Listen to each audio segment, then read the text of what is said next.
Bismillahirrahmanirrahim. It's me Muhammad Rizwan. Today we are going to study Coulomb's law. Charles coulomb ने Taurean balance को use करते हुए दो charges के दरमियान इलेक्ट्रिक फोर्स के मैग्नीट्यूड को मेजर किया और उसने अपना एक लॉ पेश किया जिसको हम कहते हैं कूलम्स लॉ।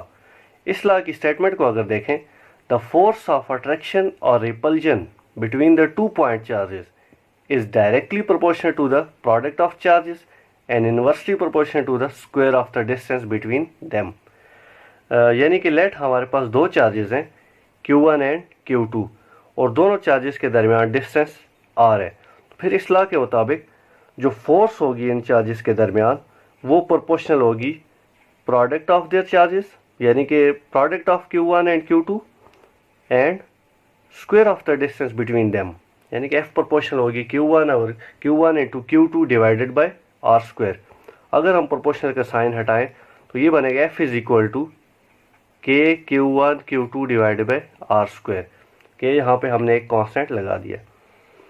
अब हम इस फोर्स को अगर वेक्टर फॉर्म में देखना चाहते हैं, लेट हम ये देखना चाहते हैं कि Q1 Q2 पे कितनी फोर्स एग्जर्ट कर रहे हैं, तो फिर हम इसको ऐसे लिखेंगे F वेक्टर फॉर्म में। लेट हम ये कहते हैं कि 1 जो है वो 2 पे जो फोर्स एग्जर्ट कर रहे हैं वो F12 है, तो वो होगी F12 is equal to K Q1 Q2 divided by R square. और इस फोर्स को हम डायरेक्शन देंगे, वो डायरेक्शन क्या होगी, वो डायरेक्शन हमारे पास इस फोर्स की डायरेक्शन जो Q1 Q2 पे लगा रहे हैं वो उसकी क्या डायरेक्शन होगी, वो direction along the line joining the two charges होगी, यानी कि जो लाइन इन दो चार्जेस को ज्वाइन कर रही है उसके अलोंग होगी।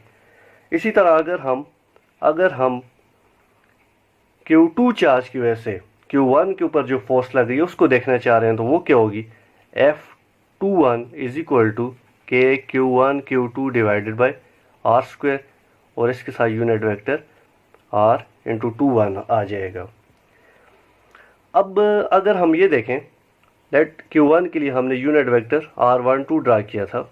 Q1 से जो डायरेक्शन हमने Q2 की तरफ शो की थी वो R12 से शो की थी। इसी तरह अगर हम Q2 से Q1 की तरफ फोर्स देख रहे हैं तो हमें यहाँ से यूनिट वेक्टर R21 ड्रा करना पड़ेगा। अब अगर इन दोनों यूनिट वेक्टर्स को देखें, डायरेक्शन इनकी क्या है, एंटी पैरेलल है। मैग्नीट्यूड क्या होता है यूनिट वेक्टर का, 1 होता है, यानी कि R12 का मैग्नीट्यूड और R21 का मैग्नीट्यूड क्या है, इक्वल है, लेकिन डायरेक्शन क्या है, अपोजिट है। फिर हम ये भी कह सकते हैं कि R यूनिट वेक्टर 1 2 इक्वल है minus time R unit vector 2 1 के। अब अगर हम अपनी इन इक्वेशंस को देखें, ये जो इक्वेशंस हमने लिखी थी, एक चार्ज Q1 की वजह से जो फोर्स लग रही थी और एक चार्ज Q2 की वजह से जो फोर्स लग रही थी, इन दोनों इक्वेशंस में अगर हम गौर करें, ये जो फैक्टर है और ये जो फैक्टर है, ये फैक्टर सेम है, यानी कि इक्वल्स हैं। फिर जस्ट ये फैक्टर्स रह जाते हैं और ये फैक्टर्स अगर हम देखें, एक जो है वो माइनस टाइम है सेकंड के। फिर हम ये कह सकते हैं कि ये जो हमारे पास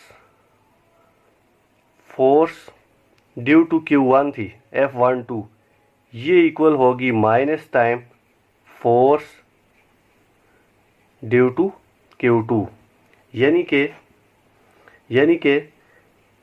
F12 में यहाँ पे लिख देता हूँ, F12 वेक्टर इक्वल होगा माइनस टाइम F21 के। यानी कि ये दो फोर्सेस जो दोनों चार्जेस एक दूसरे के ऊपर लगा रहे हैं, ये असल में एक्शन रिएक्शन पेयर है या एक्शन रिएक्शन फोर्सेस हैं। इसका मतलब यहाँ पे Newton third law of motion obey हो रहा है।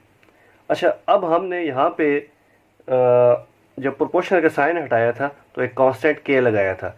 इस कांस्टेंट K को कूलम्स कांस्टेंट कहते हैं और इस कांस्टेंट K की वैल्यू होती है 1/4 pi epsilon naught, 1/4 pi epsilon naught, where epsilon naught की वैल्यू होती है 8.85 into 10⁻⁻12 coulomb square per newton metre square, ये इसकी वैल्यू होती है। अब ये एप्सिलॉन नॉट क्या चीज़ है, ये असल में परमिटिविटी होती है, permittivity permittivity of free space. Permittivity क्या चीज़ है? परमिटिविटी असल में मीडियम की प्रॉपर्टी है जो दो चार्जेस के दरमियान फोर्सेस को अफेक्ट करती है। यानी कि इसको हम ये कह सकते हैं property of medium which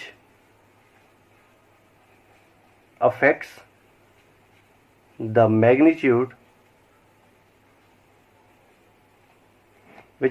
magnitude of force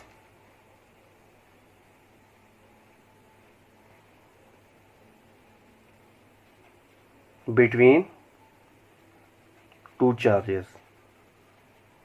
यानी कि दो चार्जेस के दरमियान जो फोर्स है उसको अफेक्ट करती है ये प्रॉपर्टी, जिसको हम कहते हैं परमिटिविटी। या फिर हम इसको ऐसे भी डिफाइन कर सकते हैं, the ability of medium to resist electric field. दो चार्जेस के दरमियान जो इलेक्ट्रिक फील्ड है किसी भी मटेरियल की, वो प्रॉपर्टी जो उस इलेक्ट्रिक फील्ड को अफेक्ट करे या रेजिस्ट करे उसको कहते हैं परमिटिविटी। यहाँ पे फ्री स्पेस या वैक्यूम की वजह से जो परमिटिविटी होती है उसकी वैल्यू होती है 8.85 into 10⁻⁻12 coulomb square per newton metre square, और इसको एप्सिलॉन नॉट से डिनोट करते हैं। अगर ये वैल्यू हम अपनी इस इक्वेशन में पुट कर दें यहाँ पे, तो के की वैल्यू क्या बन जाएगी? जब हम एप्सिलॉन नॉट की जगह ये वैल्यू पुट करेंगे और इसको सिंप्लीफाई करेंगे तो के की वैल्यू तकरीबन बनती है 9 इंटू 10⁻9 न्यूटन मीटर स्क्वायर पर कूलम स्क्वायर। ये के की वैल्यू बन जाती है।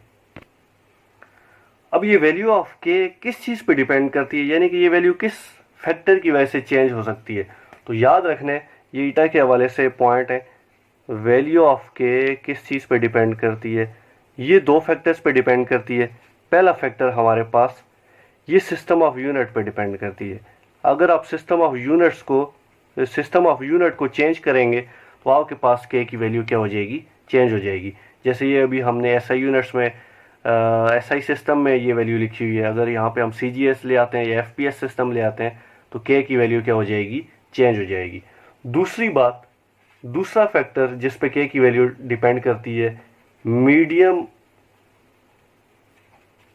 Between charges. दो चार्जेस के दरमियान जो मीडियम रखा हुआ है उसकी वजह से ये के की वैल्यू चेंज हो जाएगी। जैसे यहाँ पे इस केस में दो चार्जेस के दरमियान फ्री स्पेस या वैक्यूम था, जिसकी वजह से परमिटिविटी की वैल्यू ये थी और फिर के की वैल्यू आपके पास ये बनी।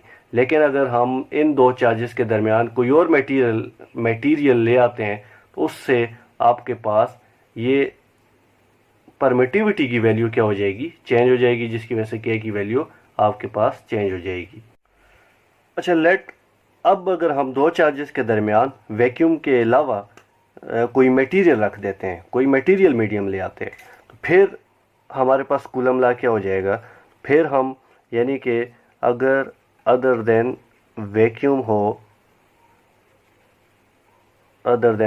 हो फिर कूलम लॉ क्या बन जाएगा? फिर कूलम लॉ होगा F medium is equal to 1/4 pi epsilon. अब ये एप्सिलॉन वो जो मीडियम अभी हमने रख लिया उसकी परमिटिविटी होगी into Q1 Q2 divided by R square. तो हमारे पास ये रिलेशन बन जाएगा। अब यहाँ पे एक कॉन्सेप्ट आता है रिलेटिव परमिटिविटी या डाइलेक्ट्रिक कांस्टेंट का। रिलेटिव परमिटिविटी क्या है? रिलेटिव परमिटिविटी असल में जिसको हम एप्सिलॉन R से डिनोट करते हैं, ये इक्वल होती है permittivity of medium divided by permittivity of free space.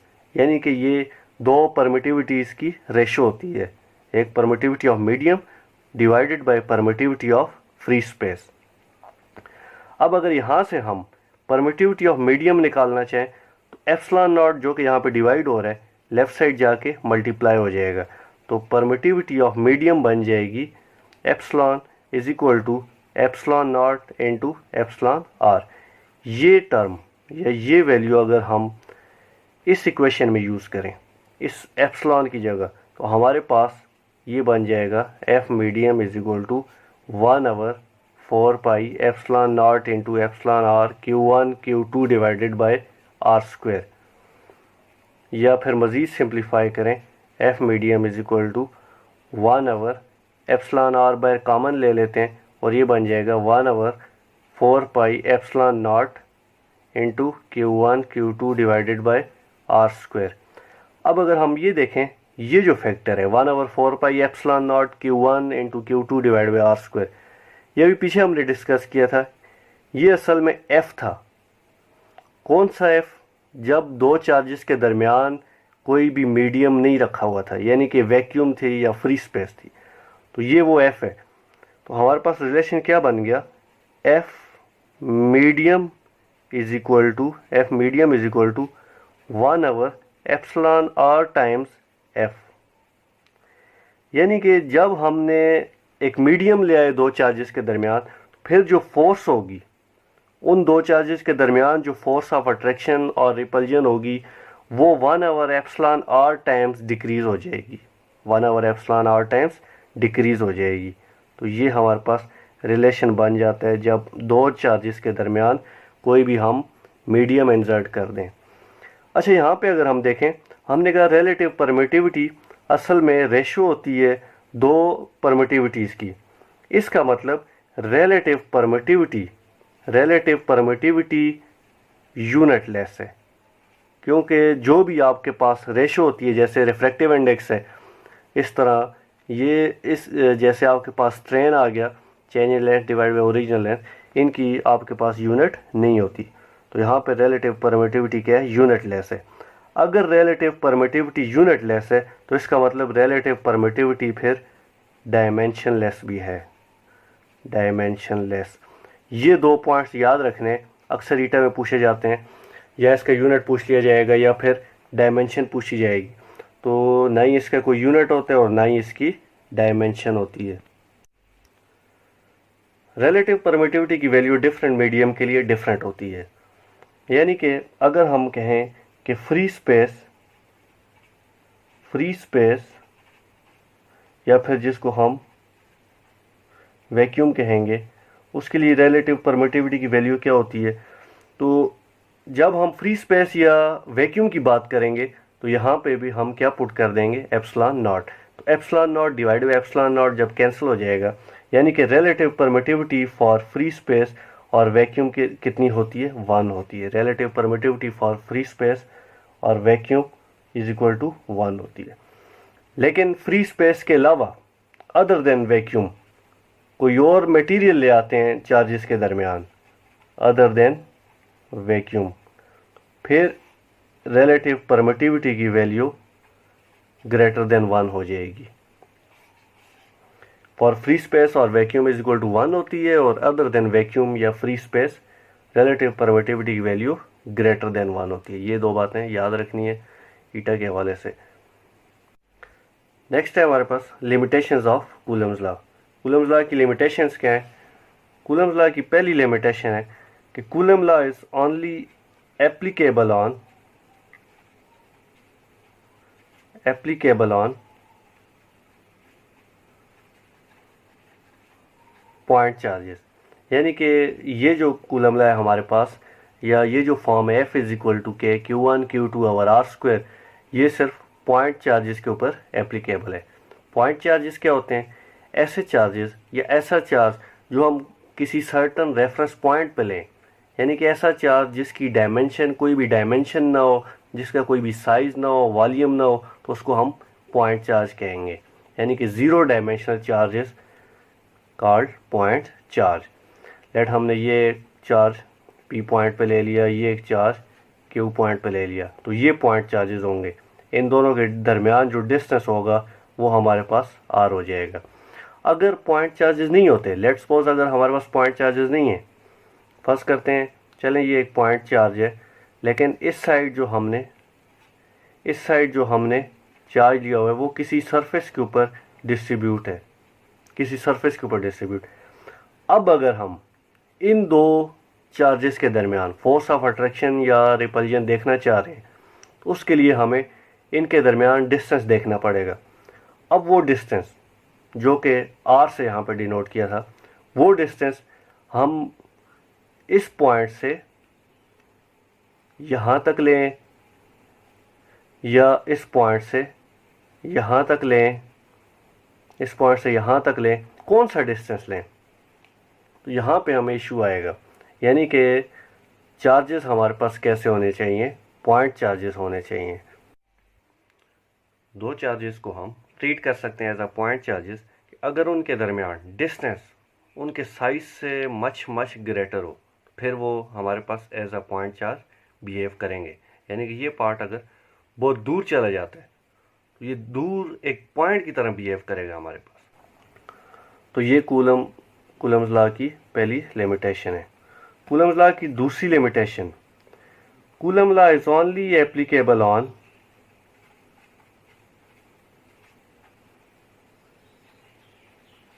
Static charges या फिर स्टेशनरी चार्जेस, यानी कि ऐसे चार्जेस जो रेस्ट पे उनके दरमियान फोर्स ऑफ अट्रैक्शन या रिपल्जन हम कूलम्स लॉ से देख सकते हैं। मूविंग चार्जेस के लिए कूलम लॉ एप्लीकेबल नहीं है। यहाँ पे रीज़न क्या बन जाती है, यहाँ पे भी रीज़न यही आती है कि जब चार्जेस मूव कर रहे हैं या वो एक दूसरे की तरफ आ रहे हैं या वो एक दूसरे से दूर जा रहे हैं, तो उनके दरमियान जो डिस्टेंस है वो वेरी करेगा, उससे उनके दरमियान जो फोर्स ऑफ अट्रैक्शन और रिपल्जन है वो वेरी करेगी। तो हम एट एनी इंस्टेंट उस फोर्स को मेजर नहीं कर सकेंगे। तो इसलिए ये ज़रूरी है कि अगर आपके पास दो चार्जेस रेस्ट पे हैं, उन दोनों चार्जेस के दरमियान फोर्स ऑफ अट्रैक्शन या फिर रिपल्जन हम देख सकते हैं। ये आज का टॉपिक था। अब इससे रिलेटेड कुछ ईटा के एमसीक्यूज देखते हैं।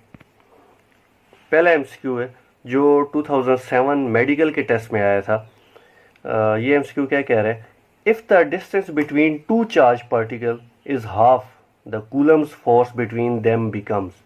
लेट अगर हमारे पास दो चार्ज पार्टिकल सर्टन पॉइंट पे पड़े हुए थे, अब हम ये करते हैं उन दोनों चार्जेस के दरमियान जो डिस्टेंस है उसको हम हाफ कर देते हैं, पहले के मुकाबले में हाफ कर देते हैं। तो अब फोर्स कितनी हो जाएगी, तो देखें हमें पता है फोर्स इन्वर्सली रिलेटेड होती है आर स्क्वायर के साथ, यानी कि फोर्स इन्वर्सली प्रोपोर्शनल होती है उनके दरमियान जो डिस्टेंस है उसके साथ।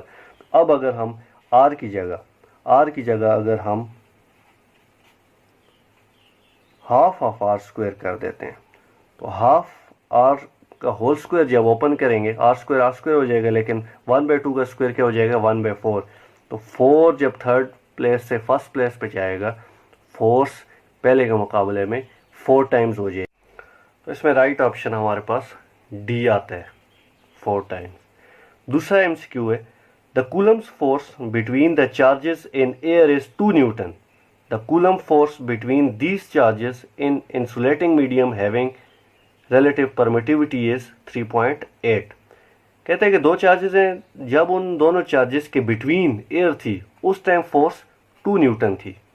लेट अब उन दो चार्जेस के दरमियान एक मीडियम ले आते हैं जिसकी रिलेटिव परमिटिविटी 3.8 है।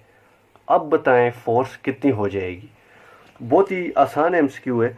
हमने पीछे रिलेशन पढ़ा था, F medium is equal to 1/εr time F. तो ये एफ पहले है जब आपके पास नॉर्मली वैक्यूम होता है या एयर की रिलेटिव परमिटिविटी भी तकरीबन 1 के करीब होती है। तो इसको एयर को या वैक्यूम को हम सेम ही कंसिडर करते हैं। तो इस केस में ये एफ पहले वाला एफ है जो कि 2 न्यूटन है। हमने अभी फोर्स फाइंड करनी है जब रिलेटिव परमिटिविटी कितनी हो गई है 3.8, यानी कि कोई ऐसा मीडियम रखा है जिसकी रिलेटिव परमिटिविटी 3.8 थी। तो बहुत ही सिंपल है, एफ मीडियम आपके पास आ जाएगा जब रिलेटिव परमिटिविटी की जगह आप 3.8 पुट करेंगे और एफ की जगह क्या पुट करेंगे 2। तो ये क्या हो रहा है आपके पास 2 डिवाइडेड बाय 3.8। तो देखें आपके पास नोमिनेटर स्मॉल है और डिनोमिनेटर ग्रेटर है। तो इस केस में आंसर जो है वो 0 पॉइंट समथिंग आएगा।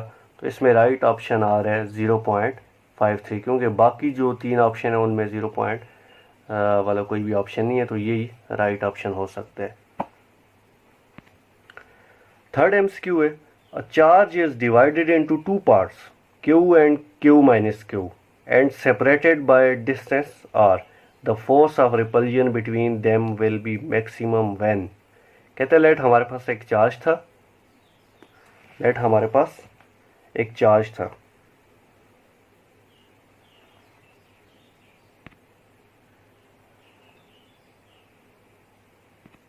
कहते हैं लेट हमारे पास चार्ज था।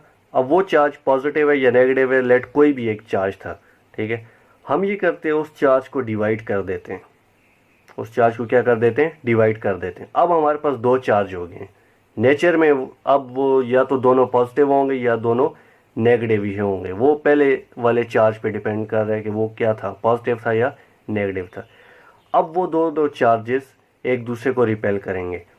अब उन दोनों चार्जेस के दरमियान जो फोर्स ऑफ रिपल्जन है वो मैक्सिमम कब होगी। अब हमें ये पता है कि जो फोर्स होती है दो चार्जेस के दरमियान वो Q1 Q2 ओवर R² होती है। डिस्टेंस की यहाँ पे बात नहीं हो रही, जस्ट उन चार्जेस की बात हो रही है।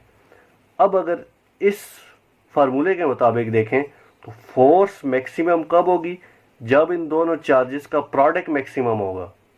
K तो चलें कांस्टेंट है, उसकी वैल्यू चेंज नहीं होगी। R की बात यहाँ पे नहीं हो रही कि कम कर रहे हैं या ज़्यादा कर रहे हैं, जस्ट चार्ज की बात हो रही है। तो इनका प्रोडक्ट जब मैक्सिमम होगा तो फोर्स तभी मैक्सिमम होगी। इसको एक एग्जांपल से समझते हैं। लेट हमारे पास एक चार्ज था 10 कूलम, एक चार्ज था 10 कूलम। हम इस 10 कूलम चार्ज को डिवाइड करते हैं। लेट 9 कूलम अलग कर लेते हैं, 1 कूलम अलग कर लेते हैं।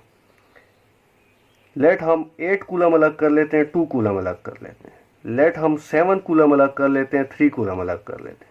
यानी कि इस तरह इसको हम डिवाइड कर सकते हैं, या फिर हम 6 कूलम और 4 कूलम, या फिर 5 कूलम और 5 कूलम, या फिर वही 4 कूलम और 6 कूलम, और इस तरह 3 कूलम 7 कूलम, 2 कूलम 8 कूलम और 1 कूलम 9 कूलम। अब अगर हम इसको देखें, यहाँ पे अगर हम प्रोडक्ट देखें, 9 को 1 से मल्टीप्लाई करें तो प्रोडक्ट आ रहा है 9, 8 को 2 से मल्टीप्लाई करें 16 आ रहा है, 21 आ रहा है, 6 को 4 से करें 24 आ रहा है, 5 को 5 से करें 25 आ रहा है, और फिर 24। अब इन सारे केसेस में प्रोडक्ट कब आपके पास मैक्सिमम आया है, ये देखें यहाँ पे प्रोडक्ट मैक्सिमम आया है। ये कब मैक्सिमम हुआ है, जब हमने 10 कूलम चार्ज को हाफ किया है, 5 कूलम एक साइड 5 कूलम दूसरी साइड, उस टाइम प्रोडक्ट क्या आया है, मैक्सिमम आया है। तो इसका मतलब हमारा जो चार्ज होगा जब हम उसको हाफ करेंगे, जब हम उसको हाफ करेंगे उस टाइम फोर्स क्या होगी, मैक्सिमम होगी। तो ये राइट ऑप्शन है, यानी कि इनिशियल चार्ज का जब हम हाफ करेंगे तो फोर्स क्या होगी, मैक्सिमम होगी। एमसीक्यू नंबर 4 है, there are two charges 1 microcoulomb and 5 microcoulomb, the ratio of force acting on them will be. कहते हैं हमारे पास दो चार्जेस हैं, एक है 1 माइक्रोकूलम और एक है 5 माइक्रोकूलम। दोनों चार्जेस एक दूसरे के ऊपर फोर्स एक्सर्ट करेंगे। कहते हैं उन फोर्सेस की रेशो क्या होगी, उन फोर्सेस की रेशो क्या होगी। क्या छोटा चार्ज, क्या बड़ा चार्ज की वजह से छोटे चार्ज के ऊपर ज़्यादा फोर्स लगेगी और छोटे की वजह से बड़े के ऊपर कम लगेगी। यानी कि रेशो क्या होगी, 5:1 होगी, 8:1 होगी, 16:1 होगी या 1:1 होगी। तो ये एमसीक्यू बहुत ही ईजी एमसीक्यू है। हमने पीछे बात की थी जब हमने कूलम्स लॉ पढ़ा, तो हमने ये कहा था कि ये जो फोर्सेस होती हैं, जो दो चार्जेस एक दूसरे के ऊपर लगा रहे होते हैं, ये असल में एक्शन रिएक्शन फोर्सेस होती हैं। ये एक्शन रिएक्शन पेयर होते हैं, और एक्शन रिएक्शन पेयर के मैग्नीट्यूड क्या होते हैं, इक्वल होते हैं। अगर उनके मैग्नीट्यूड इक्वल होते हैं, इसका मतलब उनकी जो रेशो होती है वो सेम होती है, यानी कि 1:1 होगा। तो ये कुछ एमसीक्यूज थे जो प्रीवियस ईटा के पेपर्स में कूलम्स लॉ से रिलेटेड पूछे गए थे। ये आज का हमारा टॉपिक था। Thank you.